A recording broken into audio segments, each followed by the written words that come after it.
கர்த்தர் உங்களை உயர்த்த போகிறார்.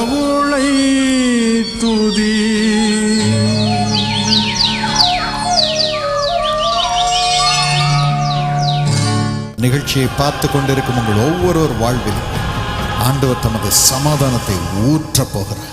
காலமே நீ எழுந்து கடவுளை தூதி நந்து, கால தாமதம் நந்தந்து என் மனமே.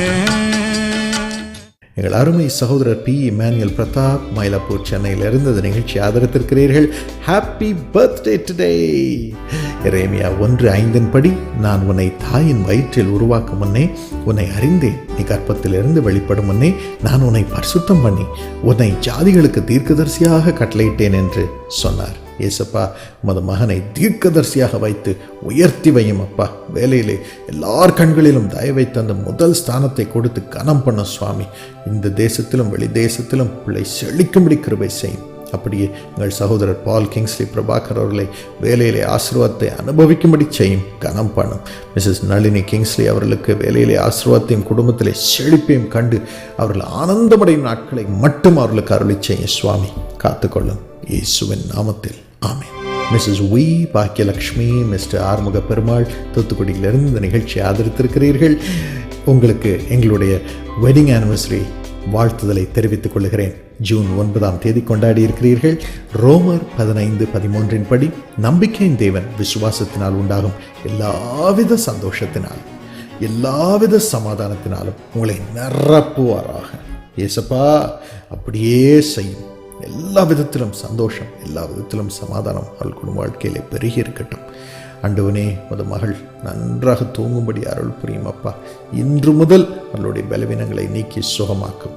எங்கள் அருமை சகோதரர் ஆறுமுக பெருமாள் அவர்களுக்கு புது ஆவியை கொடுத்து அவர்களை உமது பரிசுத்தத்தினால் உமது வெளிச்சத்தினால் நிரப்பி கனம் பண்ணும். ஆண்டவனே, மகன் குருமூர்த்திக்கு கவர்மெண்ட் ஜாபை தாரும், ஏற்ற துணையை தாரும், வாழ்ந்திருக்கட்ட சுவாமி.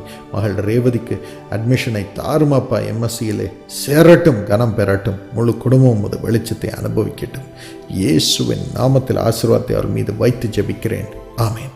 இப்பொழுதும் நம் அன்பு சகோதரி ஸ்டெல்லா தினகரன் அவர்கள் வழங்கிய இறை செய்தியின் ஒரு பகுதியை உங்கள் ஆசீர்வாதத்திற்காக வழங்குகிறோம். யோவான் சுவிசேஷம் 6:37 நாம் இப்படி வாசிக்கிறோம். பிதாவானவர் எனக்கு கொடுக்கிற யாவும் என்னிடத்தில் வரும், என்னிடத்தில் வருகிறவனை நான் புறம்பே தள்ளுவதில்லை. என்னிடத்தில் வருகிறவனை நான் என்ன செய்ய மாட்டேன்? புறம்பே தள்ளுவதில்லை. என்னை தள்ளிட்டாங்க, என் புருஷன் என்னை தள்ளிவிட்டார், என் குடும்பத்தார் தள்ளிவிட்டார் என்று தான் சொல்லுகிறார். எனக்கு அருமையானவர்களே, ஆகவே இன்றைக்கு யார் யார் அப்படி தள்ளப்பட்ட நிலைமையில் இருக்கிறோமோ, எனக்கு யாருமே இல்லை, நான் தனியாக இருக்கிறேன் என்று சொல்லுகிறோமோ, நம்மை பார்த்து ஆண்டவர் என்ன சொல்லுகிறார்? நான் உன்னை தள்ளுவதில்லை, நான் உன்னை தள்ளுவதில்லை. உங்களை என்ன செய்ய மாட்டார்? புறக்கணித்து தள்ள மாட்டார். புறக்கணிக்கிறது என்று தள்ளி போட்டு இந்த பக்கமே வராது. எத்தனை பேர் அப்படி வந்திருக்கிறீங்க? அப்படிப்பட்டவர்களுக்கு தான் ஆண்டவர் என்ன சொல்லுகிறார்? நான் உன்னை புறக்கணித்து தள்ளுவது, நான் தள்ள மாட்டேன். யார் தள்ளினாலும் நான் வந்து உன்னை ஏற்றுக்கொள்வேன். வேத புஸ்தகத்தில் ஆகார் என்ற பெண்ணை குறித்து வாசிக்கிறோம். அவளை பாருங்கள், வீட்டை தேவனுடைய மனுஷனாகிய ஆபிரகாம் அவனுடைய மனைவி அவள் செய்த பல குறைவுகள் நிமித்தமாக வீட்டை விட்டு துரத்திட்டாங்க. கர்ப்பிணி. ஆனால் யார் தள்ளவில்லை? ஆண்டவர் தள்ளவில்லை. ஆண்டவர் என்ன செய்தார் தெரியுமா? ஓடோடி வந்து வனாந்தரம், யாருமே கிடையாது, காடு மாதிரி இருக்குது, தண்ணி கிடையாது, ஒன்றும் கிடையாது, அலைந்து தெரிகிறார். எப்படி என்று கொஞ்சம் யோசித்து பாருங்க. வனாந்தரத்தில் அலைந்து தெரிந்து கொண்டிருக்கிறார், யாரும் இல்லையே. அடுத்து நான் என்ன செய்வேன்? குழந்தைய நான் எப்படி பெற்றெடுப்பேன்? அந்த மாதிரி சமயத்தில் ஆண்டவர் வந்து அவர் காட்சி அளிக்கிறார். அவள் என்ன சொல்லுகிறார்? நான் உம்மை கண்டேன், நீர் என்னை காண்கிற தேவன். ஆண்டவரே, நீர் என்னை பார்க்கிற தேவன். என் வீட்டில் எல்லாரும் துரத்திட்டாங்க. அப்போ ஆண்டவர் சொல்ற, இதுதான் வழி, இதுதான் என் சித்தம், இதன்படி செய் என்று சொல்லி அனுப்பினார். அதன் பிறகு அவள் குழந்தையை பெற்றாள். அதன் பிறகு எவ்வளவு நாள் நல்ல சந்தோஷமா இருந்தாள். எனக்கு அருமையானே, அதைத்தான் வேதம் சொல்லுகிறது. ஒரு தாயின் அன்போடு ஆண்டவர் என்ன செய்கிறார்? நம்மை புறம்பே தள்ளாமல் காக்கிறவராய் இருக்கிறார். இந்த தாயின் அன்பை குறித்து தான் நம்முடைய அன்பு சகோதரர் ஒரு பாட்டு பாடுவார்கள். இந்த பாட்டு உங்க எல்லாருக்கும் தெரியும். நல்லா கைதட்டி, என்னையும் ஆண்டவர் ஒரு தாயை போல நேசித்து என்னையும் கைவிட மாட்டார் என்ற விசுவாசத்தோடு பாடுறீங்களா? மார்போடு அணைப்பாரே, மனக்கவலை தீர்ப்பாரே, மார்போடு அணைப்பாரே, மனக்கவலை தீர்ப்பாரே, அன்பு அன்னை தேற்றுவது போ அன்பு என்னை தேற்றுவார். அன்பு அன்னை, அன்பு அன்னை, அன்பு அன்னை தேற்றுவது போ அன்பு என்னை தேற்றுவார். ஒரு போதும் கைவிடார், ஒரு நாளும் விலகிடார், ஒரு போதும் கைவிடார், ஒரு நாளும் விலகிடார். அன்பு அன்னை தேற்றுவது போல் அன்பு என்னை தேற்றுவார். அன்பு அன்னை, அன்பு அன்னை, அன்பு அன்னை தேற்றுவது போல் அன்பு என்னை தேற்றுவார். அன்பு அன்னை தேற்றுவது போல் அன்பு என்னை தேற்றுவார். அன்பர் உங்களை தேற்ற வந்திருக்கிறார். பிரியமானவர், இன்னைக்கு பெண்களாக நம்ம கூடி வந்துடும். அவர் சொல்றாரு, இந்த பிள்ளைகள் எல்லாம் பலவீனமான பாண்டங்க, எவ்வளோ நொறுக்கப்பட்டிருக்கிறாங்க. இவர்களுக்கு உதவி செய்யத்தான் நான் தகப்பனாக தாயாக இன்றைக்கு உங்கள் மத்தியில வந்திருக்கிறேன் என்று சொல்லுகிறேன். எத்தனை சந்தோஷம்! எத்தனை பேர் அதை விசுவாசிக்கிறீங்க? ஹல்லேலூயா! உங்களை தேடி வந்து உங்களுக்கு சுகம் கொடுக்கிறது, உங்களை அணைத்து முத்தமிட்டு உங்கள் காரியங்கள் எல்லாம் உதவி செய்கிறது யார்? சொல்லுங்க பார்க்கலாம். இயேசு. இந்த இயேசு சுவாமி உங்களை என்ன செய்யறார்? நீங்க புறக்கணிக்கவே மாட்டார். உங்க குடும்பம் முழுவதும் புறக்கணித்தாலும் பரவாயில்ல, நான் உன்னை புறக்கணிப்பதில்லை, நான் உன்னை சேர்த்து கொள்வேன், நான் உனக்கு ஆறுதல் தருவேன் என்று. அதுதான் செய்தியின் சாராம்சம். எப்படி எல்லாம் செய்ய போகிறாராம்? முதலாவது சங்கீதம் 51:17 வாசித்து பாருங்கள். தேவனுக்கு ஏற்ற வழிகள் நொறுங்குண்ட ஆவிதான். தேவனே, நொறுங்குண்டதும் நறுங்குண்டதுமான இருதயத்தை நீர் புறக்கணியீர். நீர் புறக்கணிக்கவே மாட்டீர். எப்படிப்பட்ட இருதயம்? நொறுங்குண்டதும் நறுங்குண்டதுமான இருதயம். தாவீது பாவம் செய்யாமல் ஆண்டவரை தேடின ஒரு மனுஷன். ஆண்டவர் சொல்லுகிறார், இவன் எனக்கு பிரியமானவன், இவன் எனக்கு பிரியமானவன் என்று சொல்ல, மிகவும் பிரியமானவன் என்று தானியேலை குறித்து சொல்லுகிறார். தாவீதுக்கு எல்லாம் வாலிபர்கள். ஆனால் அப்படிப்பட்ட தாவீது ஒரு நாள் என்ன செய்தான்? மனுஷன் பாருங்க, அந்த தாவீது என்ன செய்தான்? உப்பரிகையின் மேல் உலாவின பொழுது என்ன நடந்தது? அங்கு பார்த்தா ஒரு அசுத்தமான காட்சி. அந்த காட்சியை கண்டு அவனுடைய கண்கள், அவனுடைய இருதயம் கெட்டு போச்சு. அந்த இச்சையில விழுந்தான். அவ்வளவுதான். பாருங்க, இப்படித்தான் உலகத்தில் நடக்குது. நல்லதா இருக்கிறோம், கூட்டத்துக்கு வர்றோம், செய்தியை கேட்கிறோம், ஐயோ நான் அப்படி வாழ வேண்டுமே என்று விரும்புகிறோம். ஆனா வீட்டில் போய் ஏதாவது ஒரு இச்சைக்கான காரியம், ஆசை இச்சை, கேவலமான பிசாசின் கிரியை, அதை பார்க்கும்போது நம்ம என்ன செய்கிறோம்? லேசா மயங்கி போகிறோம். இதுதான் பிசாசனுடைய தந்திரம். அப்படித்தான் இந்த தாவீதினுடைய வாழ்க்கையிலும் அவன் ஏமாற்றப்பட்டான், இச்சைக்குள்ளானான். வேறொரு மனுஷனுடைய மனைவியை இச்சித்து தனக்கு சொந்தமாக எடுத்துக்கொண்டா. எவ்வளவு பெரிய பயங்கள்! எனக்கு அருமையான இன்றைக்கு நம்முடைய வாழ்க்கையை யோசித்து பாருங்க. பரிசுத்தத்தை கர்த்தர் விரும்புகிறார். ஏனென்றால் அவர் பரிசுத்தமானவர், பாவமில்லாதவர். ஆகவே நம்முடைய பிள்ளைகள் எப்போ நம்ம சொல்றோமோ, நான் இயேசுவின் பிள்ளை, இயேசுக்கு என்னை ஒப்பு கொடுத்திருக்கிறேன், இயேசு என்னை ரட்சித்து விட்டார் என்று சொன்ன பிறகு உன் வாயின் வார்த்தைகள் சுத்தமாயிருக்க. முன்னால ஒன்று பின்னால் ஒன்று பேசுகிற வார்த்தை இருக்கக்கூடாது. ஊழியர்களை குறை கூற வார்த்தை உங்க வாயில இருக்கக்கூடாது. கெட்ட விதமாய் பேசுகிற காரியம் இருக்கக்கூடாது. அறியாமல் தவறாய் பேசுகிற காரியம் உங்க வாழ்க்கையில் இருக்கக்கூடாது. யூ ஆர் எ சின்னர். இன்னும் பாவத்திலே மூழ்கி இருக்கு. தாவீது பெரிய பாவம் செய்தான், நீங்களும் அப்படித்தான். இன்றைக்கு அலசி பார்ப்போம் நம்முடைய இருதயம். அந்த நிலைமையில தான் அவன் அழுகிறான். நொறுங்குண்டதும் நறுங்குண்டதுமான இருதயத்தை நீ என்ன செய்ய மாட்டீர்? புறக்கணிக்க மாட்டேன். எனக்கு தெரியும் மனுஷன் அந்த தூக்கி எறிஞ்சிருக்கும், ஆனா கர்த்தர் என்னை புறக்கணிக்க மாட்டார். அழுகிறான். வந்து 51:17 அதைத்தான் சொல்லுகிறேன். இதே காரியத்தை 34ஆம் சங்கீதம் 18ஆம் வசனம், 147ஆம் சங்கீதம் 3ஆம் வசனம், இவைகளிலெல்லாம் வாசிக்கிறோம். அதன்படி ஒரு பெண் ஆண்டவரை தேடி வந்தார். லூக்கா சுவிசேஷம் 7ஆம் அதிகாரம் 37 50 வரை வாசித்து பாருங்கள். அதில் வாசிக்கும் பொழுது அந்த பெண் எப்படி வந்தார்? சீமோன் என்ற வீட்டிலே, இந்த ஒரு மனுஷனுடைய வீட்டிலே சாப்பாடு, ஆண்டவருக்கு சாப்பாடு கொடுக்குறான் பரிசேயன். அந்த சமயத்தில் இந்த பெண் ஆண்டவரை பார்க்க வருகிறாள். ஆனால் அவன் சொல்லுகிறான், இவள் பாவி, இவள் பாவி, இவள் பாவியா இருக்கிறாளே. இந்த ஆண்டவருக்கு தீர்க்கதரிசின்னு சொல்றாங்களே, அவருக்கு தெரியாதா? இவள் பாவியும் தெரியாதா? இவளையே தொடுகிறாள். மனுஷனுடைய அன்பு அதுதான். ஆனால் கர்த்தரோ நம்ம இருதயத்தை அறிகிறார். அதைத்தான் வேதத்தில் வாசிக்கிற 1 யோவான் 3ஆம் அதிகாரம் 20ஆம் வசனம், எரேமியா 17:10, 20:12 இவைகளிலெல்லாம் வாசிக்கிறோம். என்ன வாசிக்கிறோம்? கர்த்தர் நம்முடைய இருதயத்தை அறிந்திருக்கிறார்.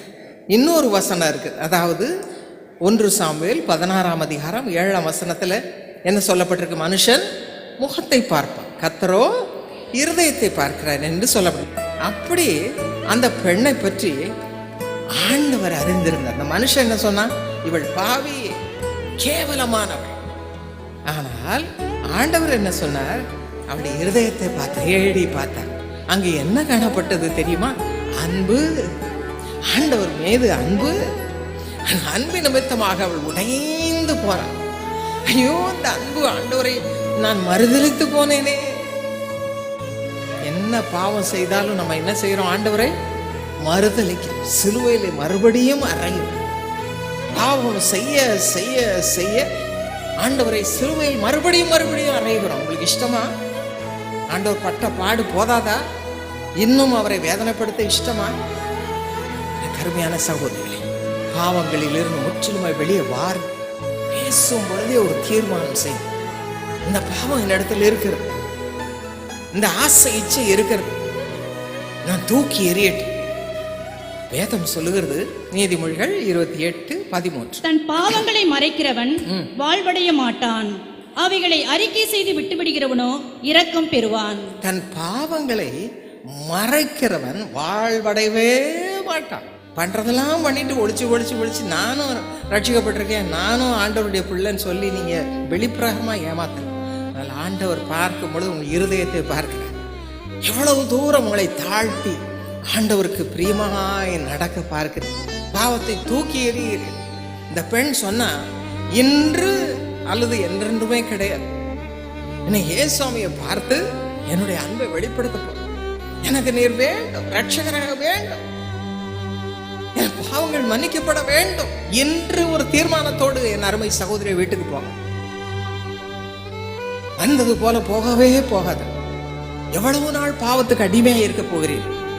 கொஞ்சம் தான், சின்னதானே, இதெல்லாம் பாவமா? உங்கள் நேரத்தை எப்படி வீணாக்குகிறீர்கள் கவனித்து பாருங்க. கதை பேசி நேரத்தை வீணாக்குகிறீர்களா? அல்லது கர்த்தருடைய வார்த்தையை படித்து படித்து கர்த்தருக்கு பிரியமாய் நடக்க போகிறீர்களா? யோசித்து பாருங்க. எனக்கு அருமையானவர்களே, இந்த பெண் என்ன செய்தா? ஒரு நாள், இன்றைக்கு ஒரு தீர்மானம், இன்றிலிருந்து நான் ஆண்டவருக்கு என்று வாழப்போகிறேன், அவர் கொடுக்கும் ரட்சிப்பை பெற்றுக்கொள்ள போகிறேன். அந்த தீர்மானம் நீங்களும் பண்ணுவீர்களா? உங்கள் இருதயத்தை ஆண்டவர் பார்க்கிறார். அந்த பெண் தீர்மானத்தோடு வந்தாள். என்ன சொன்னான்? அவருடைய பாதத்திலே கண்ணீரால் நனைத்தாள், அழுது தன் பாவங்களை அறிக்கையிட்டாள். இதுதான் ரட்சிப்புக்கு வழி. ஒரே வழி, ஒரே வழி, ஒரே வழி. ஆண்டவரை ஏமாற்றவே முடியாது, வஞ்சகம் செய்ய முடியாது. உங்களை வெறுத்து ஆண்டவருடைய சமூகத்திலே என்னை மன்னி, என் பாவங்களை மன்னியும், நான் உண்மையாக மனஸ்தாப்படுகிறேன் என்று சொல்லுங்கள். தன் பாவங்களை மறைக்கிறவன் வாழ்வடைய மாட்டான். ஆனால் அவைகளை அறிக்கை செய்து விட்டு விடுகிறவனோ இரக்கம் பெறுவான். விட்டு விடுகிறவன், தயவு செய்து தீர்மானம் செய்யும் பொழுது ஒரு காரியம் சொல்லுங்க, இனி இதை செய்ய மாட்டேன், இதை விட்டு விடுங்க. அந்த பெண் அப்படித்தான் செய்தார். இந்த கண்ணீரினால் நனைத்தார். ஆண்டவர் அவருடைய அன்பை பார்க்கிறார். தன் தலைமயிர், பெண்களுக்கு தலைமயிர்னா மகிமை என்று வேதம் சொல்லுகிறது, ஸ்திரீகளுக்கு மகிமை. இந்த மகிமையான தலைமயிரை என்ன செய்தாளா? அதை வைத்து அதை துடைத்தாள். தன்னை தாழ்த்தி, எனக்கு வேற ஒண்ணுமே கிடையாது, என் ஆண்டவரை நான் மகிமைப்படுத்தினால் போதும், அவரை மகிமைப்படுத்துவது ஒன்றுதான் என்னுடைய நோக்கம் என்று அவரை மகிமைப்படுத்தினாள். தன் தலைமயிரால் துடைத்தாள். மட்டுமல்ல, விலையுந்த தைலம், நடந்த தைலம், விலையுந்த தைலத்தை அவளை என்ன செய்தாள்? ஊசி அவரை கனப்படுத்தினாள். இந்த அன்பை பார்த்த ஆண்டவர் அதிசயித்து போனார். என்ன அன்பு வைத்திருக்க! சீமோன் என்ன சொல்றான்? பாவி, இவளை தள்ளி வைக்க வேண்டும் என்று சொல்றார்கள். ஆண்டவர் உண்மையான அன்பை பார்த்தார். என் கருமையானவளை, இன்று எத்தனை பேர் ஆண்டவர் மேல உண்மை அன்போடு வந்திருக்கிறீங்க? எத்தனை பெண்கள் அங்கங்க அலைஞ்சிக்கிட்டு இருப்பாங்க. ஆனா நீங்க பாருங்க, இவ்வளவு அன்புள்ள பிள்ளைகளை ஆண்டவரை தேடி வந்திருக்கீங்க. உங்க உள்ளத்தை ஆண்டவர் அறிவார். பாவத்துக்கு இடமே கொடுக்க வேண்டாம். அத்தனையை தூக்கி எறிந்து விட்டு ஆண்டவர் எனக்குள்ள வார், எனக்குள்ள தங்கிரும் என்று சொல்லி நீங்கள் கேட்கும் பொழுது அவள் என்ன செய்கிறாள்? விசுவாசத்தோடு கேட்கிறாள். என்ன விசுவாசம்? ஏசாயா தீர்க்கதரிசியின் புஸ்தகம் 55ஆம் அதிகாரம் 7ஆம் வசனம் சொல்லுகிறது, அவர் மன்னிக்கிறதற்கு தயை பெருத்திருக்கிறார். இப்போ நீங்க உட்கார்ந்துருக்க இடத்துல உடைய பாவங்களுக்கு உண்மையாவே ஒரு சின்ன பாவம், கோபமாகிய பாவம், எரிச்சலாக பாவம், அல்லது வீண் வம்பு பேசுகிற பாவம், இந்த மாதிரி பாவங்கள் இருக்குமான, இது ரொம்ப பெருசு இல்லையே அப்படின்னு நினைக்காதே. இது தள்ளி விட்டு நம்ம என்ன செய்வோம்? ஆண்டவர் மன்னிக்கிறதுக்கு தயை பெருத்திருக்கிறார் என்று அவரை நோக்கி பார். அவன் அப்படித்தான் பார்த்தான், விசுவாசத்தோடு பார்த்தான். ஏசாயா தீர்க்கதரிசியின் புஸ்தகம் 26ஆம் அதிகாரம் 3ஆம் வசனம் இப்படி சொல்லுகிறது, உம்மை உறுதியாய் பற்றி கொண்ட மனதை உடையவன் உண்மையே நம்பி இருக்கிறபடியா நீர் அவனை பூரண சமாதானத்துடன் காத்துக்கொள்வீர். அவ சொல்ல சொல்ல, இந்த கிரியை செய்ய செய்ய என்ன வந்தது அவளுக்குள்ள? சமாதானம். ஆண்டவர் என்ன சொன்னார்? லூக்கா 7ஆம் அதிகாரம் 50ஆம் வசனத்தை வாசிக்க கேட்போமா? அவர் ஸ்திரீயை நோக்கி, உன் விசுவாசம் உன்னை ரட்சித்தது, சமாதானத்தோட போ என்றார். உன் விசுவாசம் உன்னை ரட்சித்தது மகளே, சமாதானத்தோட போ. அந்த ஸ்திரீக்கு அவர் சொல்றது மட்டும் நிறுத்தி விடல. இன்றைக்கு இந்த நாளிலே ஆண்டவர்களோடு பேசுகிறார். மகளே, உன் விசுவாசம் உன்னை ரட்சித்தது, சமாதானத்தோட போ. இது ஸ்டெல்லாதனர் கொடுக்கிற சமாதானம் அல்ல. என் கையில் ஒண்ணுமே கிடையாது, உங்களை போல நானும் ஒரு பெண், அவ்வளவுதான். ஆனால் ஆண்டவர் உங்களை நேரா பேசுகிறார். உங்க விசுவாசம் எதுல இருக்கணும்? தேவனுடைய வார்த்தையில இருக்கணும், ஆண்டவர் மேல இருக்கணும். இன்றைக்கு ஆண்டவர் சொல்லுகிறார், உன் விசுவாசம் உன்னை ரட்சித்தது, சமாதானத்தோட போ. அதே ஆசீர்வாதத்தை ஆண்டவர் இன்றைக்கு உங்களுக்கு கொடுக்கிறார். இன்னைக்கு சொல்றீங்களா, ஐயோ நான் சமாதானம் இல்லாம மனதிலே நொறுக்கப்பட்டவன், நறுங்குண்டவளா இந்த கூட்டத்துக்கு வந்து, ஆண்டவரே நீர் என்னை பாரும் என்று சொல்லி கேளுங்க. இப்போ அந்த சமாதானம் உங்களுக்குள்ளே இறங்கும். இப்பொழுது உங்களுக்காக நான் கருத்தா ஜெபிக்க போகிறேன். நீங்கள் உங்களுடைய ஆசீர்வாதத்தை ஆண்டவரிடமிருந்து பெற்றுக்கொள்ளப் போகிறீர்கள். இன்றைக்கு ஆண்டவர் தம்முடைய கரத்தை உங்கள் மேல் வைக்க போகிறார். ஆண்டவர் உங்கள் மேல் தம் கரத்தை வைக்க போகிறார். எனக்கு அருமையானவர்களே, சற்று நம் ஆண்டவரை நோக்கிப்பார், சிலுவையை நோக்கிப்பார், சிலுவையை நோக்கிப்பார். எனக்காக அடிக்கப்பட்ட என் ஆண்டவரே, எனக்காக நொறுக்கப்பட்ட ஆண்டவரே, நான் நொறுங்கி கொண்டிருப்பதை நீ மாற்ற வல்லவராயிருக்கிறீரே. நொறுங்கி கொண்டிருக்கிறேன். பாவம், சாபம், அக்கிரமம், அசுத்தம், இந்த உலகத்தின் அசுத்தம் என்னை பிடித்து கொண்டிருக்கிறதே. நான் அசுத்த வாழ்க்கை வாழ்ந்தாதான் பணம், இல்லைன்னா கிடையாது என்ற பரிதாப நிலைமை இருக்கிறதே. என்னை மாற்றும். உலக வாழ்க்கை வேண்டாம், இயேசுவே வேண்டும், இயேசுவே வேண்டும், இயேசு மட்டும் வேண்டும், இயேசு மட்டும் வேண்டும், இயேசு மட்டும் வேணும். கேளுங்க, வாயை திறந்து கேளுங்க. இயேசு சுவாமி நீர் மாத்திரம் வேண்டும், நீர் மாத்திரம் எனக்கு வேணும், வேற ஒன்றும் வேண்டாம். இயேசு இயேசு இயேசு, எனக்கு பொருள் வேண்டாம், பொன் வேண்டாம், அது வேண்டாம், இது வேண்டாம், எனக்கு நீர் வேண்டாம், நீர் வேண்டாம். வாய் திறந்து சொல்லுங்க பார்க்கலாம். யார் யார் அசுத்த வாழ்க்கையை விடாமல் பற்றி கொண்டிருக்கிறீர்கள், ஆண்டவர் உங்களை மன்னிப்பாராக. ஆண்டவரத்துல மன்னிப்பு கேளுங்க, மன்னிப்பு கேளுங்க, மன்னிப்பு கேளுங்க, மன்னிப்பு கேளுங்க, மன்னிப்பு கேளுங்க. கர்த்தர் உங்களை பரிசுத்தப்படுத்துகிறார், கர்த்தர் உங்களை சுத்திகரிக்கிறார். ரட்சகராக இயேசு உங்களுக்குள்ளே, உங்கள் வாழ்க்கையிலே அவர் புகுந்து கொள்வார். நான் இனி உன்னை ரட்சித்து ரட்சிப்பின் சந்தோஷத்தால் நான் நிரப்பு என்று சொல்லுகிறேன். பெற்றுக்கொள்ளுங்க அப்படின்னா. அந்த பாவியான ஸ்திரீயை போல அழுது என் பாவங்களுக்காக புலம்ப வந்திருக்கு, என்னை கழுவும் சுவாமி, நீரே நம்பிக்கை, நீரே அன்பு, எல்லாம் நீரே என்று சொல்லி அவர் கேட்பீர்களா, கேட்பீர்களா, கேட்பீர்களா, கேட்பீர்களா? கேளு. இந்த கரங்களை உயர்த்தி ஆண்டவரை நோக்கி கேளு, பேசு. இன்று என்னை மன்னியும் சுவாமி, உடைய ரத்தத்தால் என்னை கழுவி சுத்திவே, புது சிருஷ்டியாக்குவேன்னு சொன்னீரே. இப்பொழுது புது சிருஷ்டியா, உடைய அன்பு எனக்குள்ள இறங்கட்டும், உடைய மன்னிப்பு எனக்குள்ள இறங்கட்டும் என்று கேளுங்க பிரியமான. கரங்களை தூக்கி இருக்கிற மக்களுக்காய் நான் கண்ணீரோடு ஜெபிக்க போகிறேன். ஆண்டவரே, உடைய ரட்சிப்புக்காக கரங்களை தூக்கி பாவமில்லாத வாழ்வை தாரும் என்று கேட்கிற உடைய பிள்ளைகளை ஆசீர்வதியும். உடைய கரம் அவர்கள் கரங்களிலே படுவதாக அவர்கள் உணரட்டும். உடைய கரம் படுவதை உணரட்டும், உடைய கரம் தொடுவதை உணரட்டும். ஆசீர்வதியும், ஆசீர்வதியும், ஆசீர்வதியும், ஆசீர்வதியும், ஆசீர்வதியும், ஆசீர்வதியும், ஆசீர்வதியும், ஆசீர்வதியும் சுவாமி, ஆசீர்வதியும் சுவாமி, ஆசீர்வதியும் சுவாமி, ஆசீர்வதியும் சுவாமி. Thank you Lord, thank you Jesus, thank you Jesus, thank you Jesus, thank you Jesus. நன்றி அப்பா, உடைய பிள்ளைகளை உடைய சொந்த பிள்ளைகளாக்கி கொண்டதற்காக, பாவ மன்னிப்பை கொடுத்ததற்காக, பரிசுத்தம் பண்ணினதற்காக உமக்கு ஸ்தோத்திரம், ஸ்தோத்திரம், ஸ்தோத்திரம். என்னோடு சேர்ந்து சொல்லுவீர்களா? என்னோடு சேர்ந்து சொல்லுவீங்களா? ஸ்தோத்திரம், ஸ்தோத்திரம். என்னை ரட்சித்ததற்காக ஸ்தோத்திரம், ஸ்தோத்திரம், ஸ்தோத்திரம். ஹல்லேலூயா, ஹல்லேலூயா, ஹல்லேலூயா. எல்லாரும் ஸ்தோத்திரிப்போமா? நன்றாய் ஸ்தோத்திரிங்க, நன்றாய் ஸ்தோத்திரிங்க. எல்லாரும் வாய்களை திறந்து கர்த்தரை மனமார ஸ்தோத்திரிக்க போகிறோம். எல்லாரும் ஸ்தோத்திரிப்போமா? எங்கள் அன்பு தகப்பனே உம்மை ஸ்தோத்திரிக்கிறோம். ஸ்தோத்திரிங்க. என்னோடு சேர்ந்து ஆண்டவருக்கு நன்றி என்று சொல்லுங்கள் பார்க்கலாம். உன் வாயை விரிவாய் தர நான் அதை நிரப்பு என்று சொல்லி இருக்கிறார். அபிஷேகம் பெறாம ஒருத்தரும் போகாதீங்க. அபிஷேகத்தால் நிரம்புங்க, சமாதானத்தால் நிரம்புங்க, சந்தோஷத்தால் நிரம்புங்க, கர்த்தருடைய ஆசீர்வாதத்தால் நிரம்புங்க. ஸ்தோத்திரிங்க, ஸ்தோத்திரிங்க, ஸ்தோத்திரிங்க பிரியமானவர்களே. ஹல்லேலூயா. Thank you Jesus. நன்றியோடு மை ஸ்தோத்திரம். ஹல்லேலூயா. Thank you Father. உமக்கு ஸ்தோத்திரம், உமக்கு ஸ்தோத்திரம், உமக்கு ஸ்தோத்திரம். Thank you Jesus. கர்த்தர் நம்மை தொட்டு இருக்கிறார். நம்முடைய கவலைகள், பாரங்கள், சுகையினங்கள், கண்ணீர் யாவையும் உடைத்து நம்மோடு சேர்த்து கொண்டிருக்கிறார். ஆகவே நாம் நன்றி உள்ளவர்களே. ஹல்லேலூயா. Thank you Jesus. எங்கள் அன்பு தகப்பனே, உடைய பிள்ளைகள் எவ்வளோ ஆசையோடு ஓடி வந்திருக்கிறார். அவளுடைய வாஞ்சியை நீர் அறிவீரப்பா.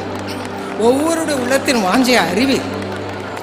ஒருத்தரை தொட்டதற்காய் ஸ்தோத்திரம், உம்மோடு சேர்த்து கொண்டதற்காய் ஸ்தோத்திரம், அபிஷேகத்திற்காய் ஸ்தோத்திரம், விடுதலை ஆக்கினதற்காய் ஸ்தோத்திரம், தொடர்ந்து அவருடைய குடும்ப வாழ்க்கையை ஆசீர்வதிக்க போவதற்காய் ஸ்தோத்திரம். எல்லா துதியும் கனமும் மகிமை உமக்கே செலுத்தும். இயேசுவின் நாமத்தில் பிதாவே, ஆமென், ஆமென். நான் இன்னைக்கு வந்து ஃப்ரண்ட்டில் உட்காரணும், அபிஷேகம் கிடைக்கணும்னு சொல்லி வந்து உட்கார்ந்தேன். ப்ரேயர் பண்ணுற வரைக்கும் எனக்கு அபிஷேகம் இல்லாத மாதிரி இருந்தது. ஆண்டி ப்ரேயர் பண்ண ஆரம்பிச்சு. இன்னைக்கு நிஜமாவே எனக்காகவே ஆண்டி ப்ரேயர் பண்ணியிருக்காங்க. உன் வாயை விரிவாய் தர நான் அதை நிரப்பு என்று சொல்லி இருக்கிறார். அபிஷேகம் பெறாம ஒருத்தரும் போகாதீங்க. அபிஷேகத்தால் நிரம்புங்க, சமாதானத்தால் நிரம்புங்க, சந்தோஷத்தால் நிரம்புங்க, கர்த்தருடைய ஆசீர்வாதத்தால் நிரம்புங்க. எனக்கு குழந்தை பாக்கியத்துக்காகவும் என் கணவருக்கு எனக்கு சமாதானம் இல்லை. கொஞ்ச நாளாகவே அவங்க ஆஃபீஸ் ஃப்ரெண்டு மூலியமாக பிசாசு பிடியில் மாட்டியிருக்காரு. 2 பேருக்கும் சேர முடியாத அளவுக்கு, அந்த அளவுக்கு கண்டிப்பாக ஆண்டி எனக்காக ஆண்டவர் என்னோட பேசியிருக்காரு, ஆண்டி மூலியமாக பேசியிருக்காரு. நான் விசுவாசிக்கிறேன், விடுதலை எல்லாம் கிடச்சிது. கண்டிப்பாக ஆண்டவர் எனக்கு ஒரு குழந்தை பாக்கியத்தை கொடுப்பார், நான் விசுவாசிக்கிறேன்.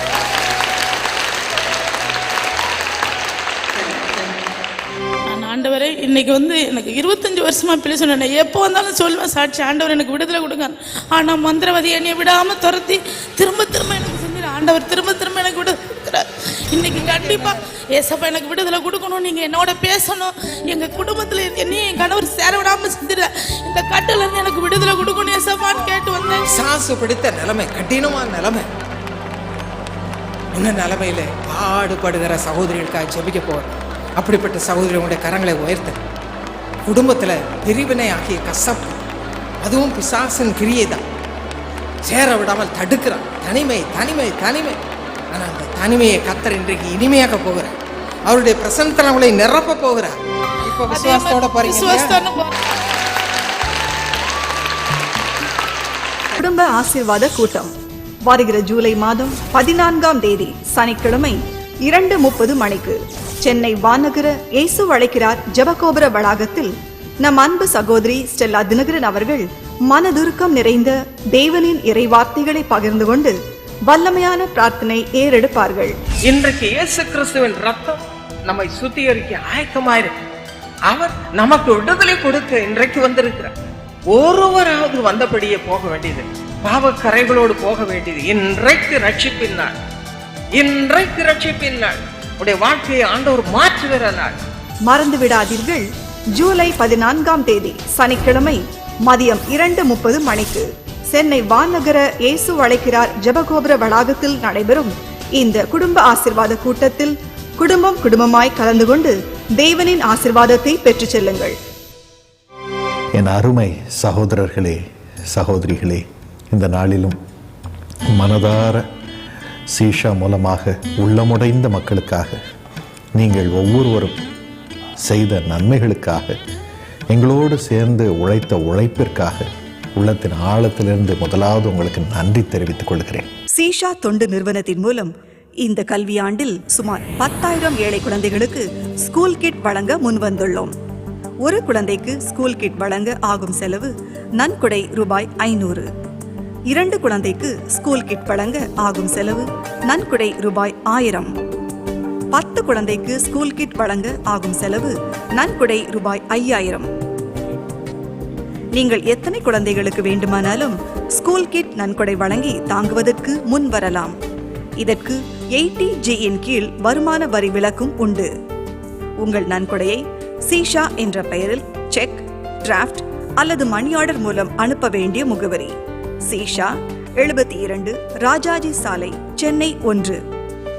மேலும் credit card, debit card, net banking மூலம் நன்கொடையை செலுத்த www.sisha.org என்ற இணையதளத்தில் வசதிகள் செய்யப்பட்டுள்ளது.